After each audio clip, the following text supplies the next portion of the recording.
আজকে আপনাদের সঙ্গে খুবই মজাদার একটি রেসিপি শেয়ার করব। নারকেলের দুধ দিয়ে বট অথবা ভুড়ি ভুনা। আর সাবিতবাবুকে নিয়ে কোথায় ঘুরতে গেলাম সেটা নিয়েই থাকছে আজকের ভিডিও। হ্যালো এভরিওয়ান, আসসালামু আলাইকুম। আশা করছি যে যেখানে আছেন ভালো আছেন। আলহামদুলিল্লাহ আপনাদের দোয়াতে আমিও অনেক ভালো আছি। আজকের ভিডিওটি শুরু করলাম দুপুরে রান্নাবান্না থেকে। আজকে দুপুরে আমি পাতাকপি ভাজি করব আর ভুড়ি দিয়ে নারকেলের দুধ দিয়ে ভুনা করব।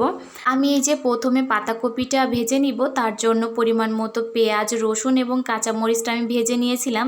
তারপরে এর ভেতরে অল্প করে একটু জিরা দিয়ে আমি নেড়ে চেড়ে পাতাকপিটা দিয়ে এর ভেতরে এখন টেস্ট অনুযায়ী লবণ, পরিমাণ মতো হলুদের গুঁড়া, ধনে গুঁড়া দিয়ে এখন আমি একটু সময় নিয়ে ভালো করে ভেজে নিব।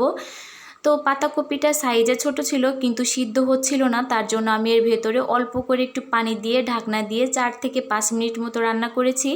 তো ঢাকনা তুলে দেখতেই পাচ্ছেন পানিটা কিন্তু শুকিয়ে গিয়েছে। এখন আমি একটু সময় নিয়ে ভালো করে ভেজে নিব। আমার কিন্তু পাতাকপিটি ভাজি হয়ে গিয়েছে। এখন আমি একটা পাত্রে নামিয়ে নিব। দেখেন কতটা সুন্দর লাগছে আর খেতেও মাশাআল্লাহ অনেক মজা হয়েছিল।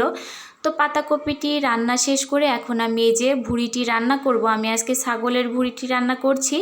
তো আমি তেল গরম করে এর ভেতরে গোটা মশলাগুলো দিয়ে আমি যে ব্লেন্ড করা বাকি মশলাটা দিয়ে দিয়েছি। এখন আমি একে একে গুঁড়া মশলাগুলো দিয়ে দিব। টেস্ট অনুযায়ী লবণ, পরিমাণ মতো হলুদের গুঁড়া, ধনে গুঁড়া।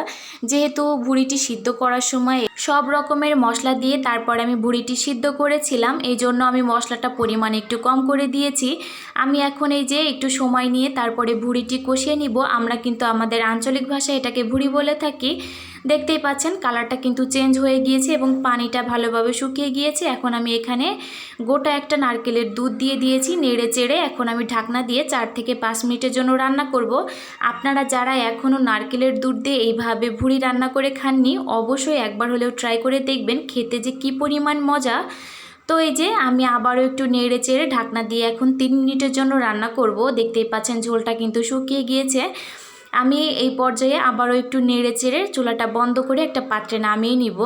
আপনারা জাস্ট কালারটা দেখেন, দেখেই কিন্তু অনেক বেশি লোভনীয় লাগছে আর খেতেও মাশাআল্লাহ অনেক বেশি মজা হয়েছিল। খাওয়া দাওয়া শেষ করে সাবিতবাবুকে নিয়ে বাইরে আসলাম একটু ঘোরাঘুরি করার জন্য। যেহেতু সবসময় 4 দেওয়ালের ভেতরেই বন্দি থাকে, বাইরে আসার পরে যে বাচ্চাদেরকে খেলা করতে দেখে ও তো এক দৌড় দিয়ে চলে গিয়েছে ওদের কাছে।